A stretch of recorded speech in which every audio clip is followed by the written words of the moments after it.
পেঁয়াজ ফোড়ন আর দিলাম সাথে একটা বোম্বাই মরিচ আর কিছু কাঁচা মরিচ।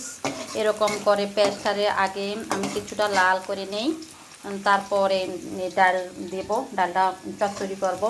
ডালটা চচ্চড়ির জন্য এরকম করে প্রথমে পেঁয়াজটারে হালকা লাল লাল করে ভেজে নিব, আর সাথে মরিচটাও একটু ভাজা ভাজা হয়ে যাবে। মরিচটা, লাল মরিচটা দিলে মূলত এই ডালটা থেকে একটু খেতে ছেঁড়া আসে, ভালো লাগে খেতে। এই তো ডালটা এখন আমি দিয়ে দিব।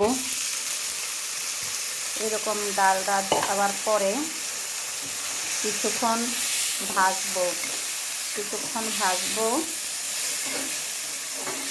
নাড়াচাড়া করে।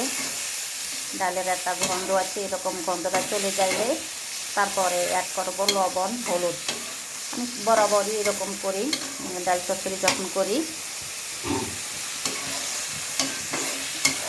আমার কাছে খেতে এই ধরনের ডাল চচ্চড়িটা ভালো লাগে। যদি সাথে চিংড়ি মাছ দেওয়া হয় সেটা কিন্তু আরও ভালো লাগে। চিংড়ি মাছ আছে আজকে বক্সে ফ্রিজে, বরফ, তাই নামানো হলো না, দেওয়া হলো না। এই তো কিছুটা ভাজা হয়ে গেছে। আর অ্যাড করবো এখানে লবণ। এই লবণটা হাতের কাছেই আছে। কোথাও এটা খুলে দাও তো, আমাকে একটু হেল্প করো, এটা খোলো। আর দেব হলুদ, এটাও একটু খুলে হেল্প করো। একটু পরিমাণ মতো লবণ দিয়ে দেব, একটু হলুদ দেব। এটা রাখো, উপরে রাখো, ধরো না। আর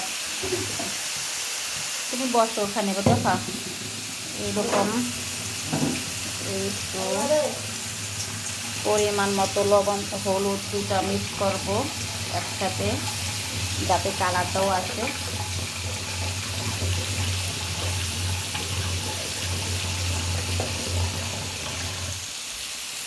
এরকম হলুদ আর লবণ একসাথে দিয়ে দিলাম। তারপরে হলুদের গ্রানটা চলে যাবে, গ্রানটা হচ্ছে গন্ধটা চলে যাবে। এই তো হয়ে গেছে। এখন আমি পানি দিয়ে দেব।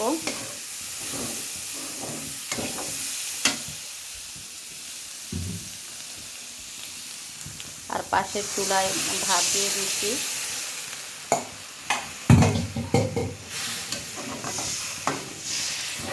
আসলে কারেন্ট এত বিরক্তিকর, যখন তখন নিয়ে যায়।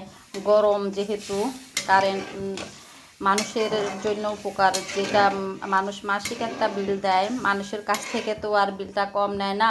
যেরকম কারেন্ট জ্বালাবে সেরকমই তো বিল উঠবে বরাবর। এরকম করে কারেন্টের লোক, কেন এরকম করে, মানুষ অসহ্য হয়ে যাচ্ছে।